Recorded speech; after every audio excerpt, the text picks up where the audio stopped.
तूफानों से आंख मिलाओ, सैलाबों पर वार करो, मल्लाहों का चक्कर छोड़ो, तैर कर दरिया पार करो, फूलों की दुकानें खोलो, खुशबू का व्यापार करो।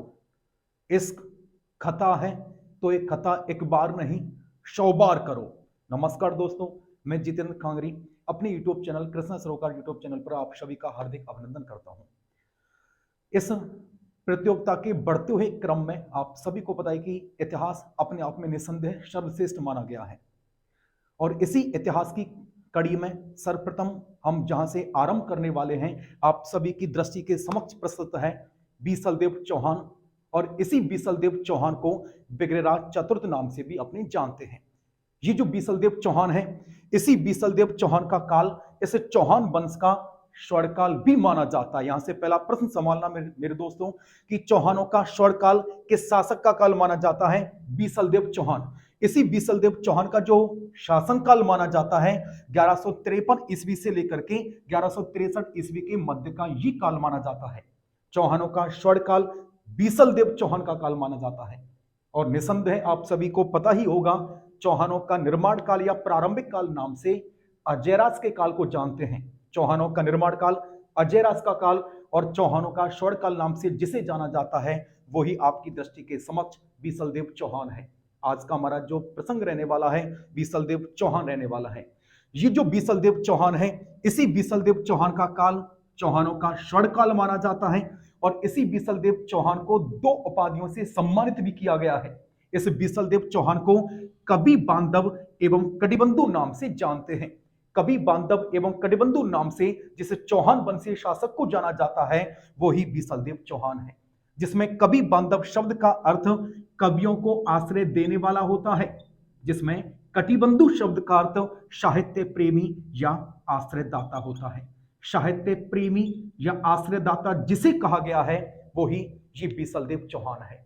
चौहानों का स्वर्णकाल बीसलदेव चौहान, चौहानों का निर्माण काल अजयराज का काल माना जाता है और चौहानों का स्वर्णकाल कहे जाने वाले बीसलदेव चौहान को कवि बांधव एवं कटिबंधु नाम से भी जानते हैं। जिसमें कवि बांधव शब्द का अर्थ कवियों को आश्रय देने वाला, जिसमें कटिबंधु शब्द का अर्थ साहित्य प्रेमी या आश्रयदाता होता है।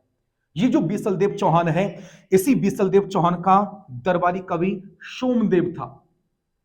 सोमदेव जो उच्च श्रेणी का लेखक था जी, और इसी सोमदेव ने ललित बिग्रेराज पुस्तक की रचना की थी। बीसलदेव चौहान का दरबारी कवि यदि अक्सर पूछ लिया जाता है एग्जामों में, तो जी बीसलदेव चौहान का दरबारी कवि सोमदेव था, जिसने ललित बिग्रेराज पुस्तक की रचना की थी। और इसी ललित बिग्रेराज पुस्तक में विदर्भ की राजकुमारी ललिता एवं अजमेर के चौहान वंशीय शासक बिग्रेराज चतुर्थ के मध्य अद्भुत प्रेम प्रसंग का उल्लेख मिलता है।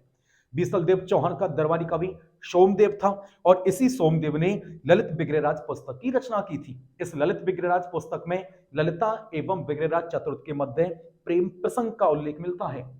स्वयं बीसलदेव चौहान उच्च श्रेणी के लेखक थे।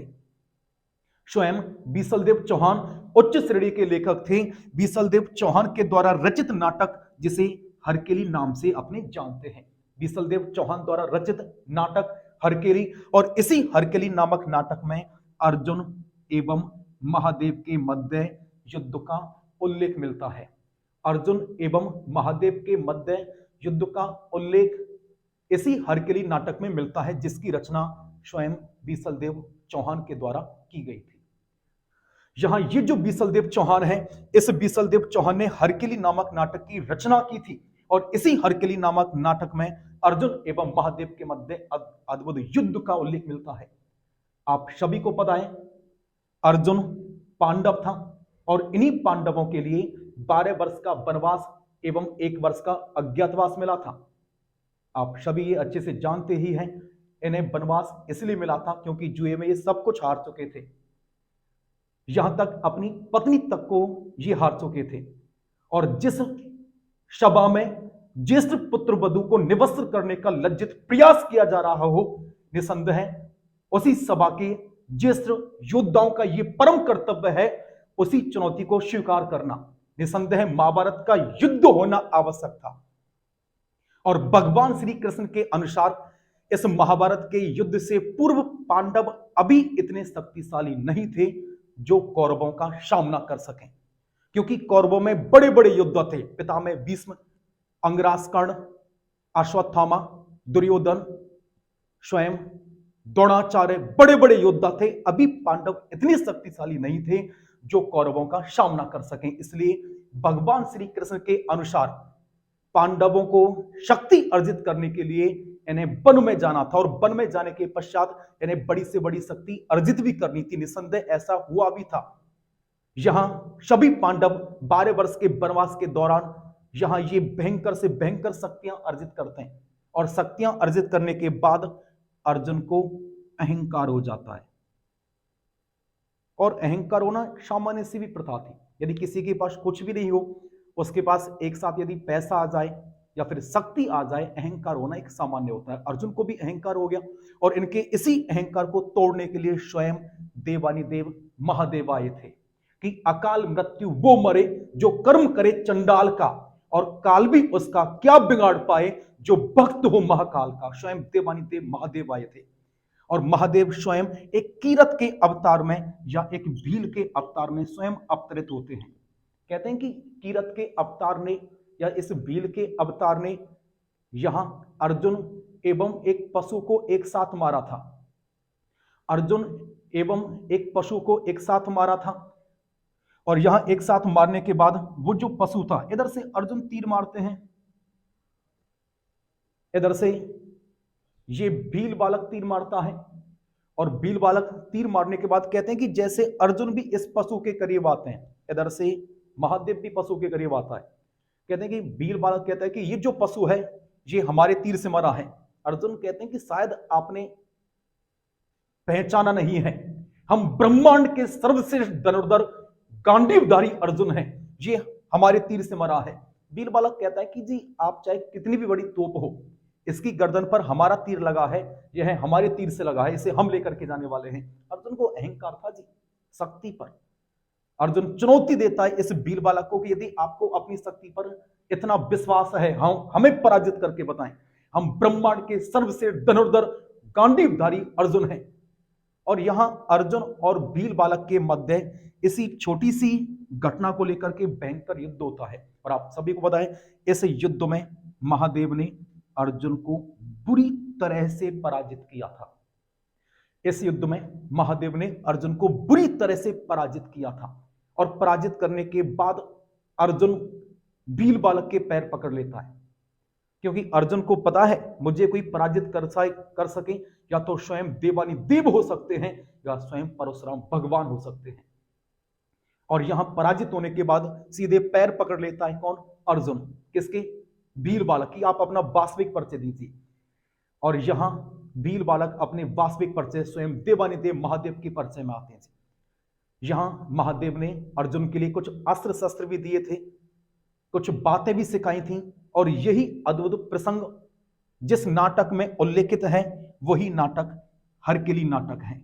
और इसी हरकिली नामक नाटक की रचना बीसलदेव चौहान के द्वारा की गई थी। इस हरकिली नामक नाटक की रचना किसके द्वारा की गई थी? बीसलदेव चौहान, जिसे विग्रहराज चतुर्थ नाम से जानते हैं। चौहानों का स्वर्णकाल नाम से किसे जाना जाता है? बीसलदेव चौहान। इसी बीसलदेव चौहान का दरबारी कवि कौन था? सोमदेव, जिसने ललित विग्रहराज पुस्तक की रचना की थी। और इसी ललित विग्रहराज पुस्तक में ललिता एवं विग्रहराज चतुर्थ के मध्य प्रेम संबंधों का अद्भुत उल्लेख मिलता है। बीसलदेव चौहान स्वयं उच्च श्रेणी के लेखक थे। इन्होंने हरकिली नामक नाटक की रचना की थी, जिसमें अर्जुन एवं महादेव के मध्य युद्ध का उल्लेख मिलता है। एक यहां से बड़ा शानदार क्वेश्चन और अपने उठाने वाले हैं, डिस्कस करने वाले हैं।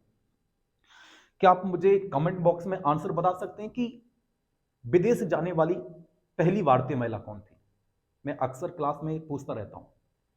और विदेश जाने वाली पहली भारतीय महिला माता सीता थी। लेकिन चलिए थोड़ा गंभीरता वाला प्रश्न अपने आप से करते हैं कि समुद्री मार्ग से यूरोप जाने वाला पहला भारतीय कौन था?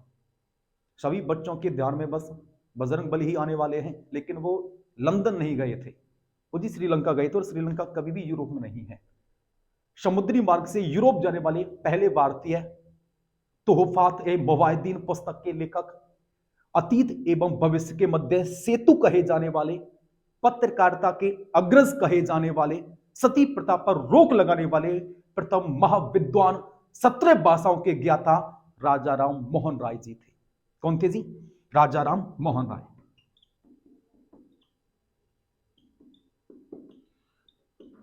और राजा राम मोहन राय जिन्होंने सती प्रथा पर पाबंदी लगाई थी। राजा राम मोहन राय की मृत्यु 1833 ईस्वी में ब्रिस्टल इंग्लैंड में हुई थी।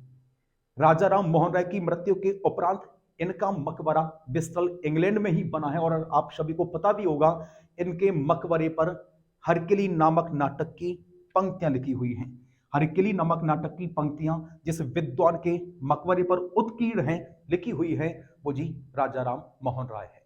चौहानों का स्वर्णकाल नाम से जिसे जाना जाता है बीसलदेव चौहान। इसी बीसलदेव चौहान का काल चौहानों का स्वर्णकाल माना जाता है, जिसे कवि बांधव एवं कटबंधु नाम से जानते हैं।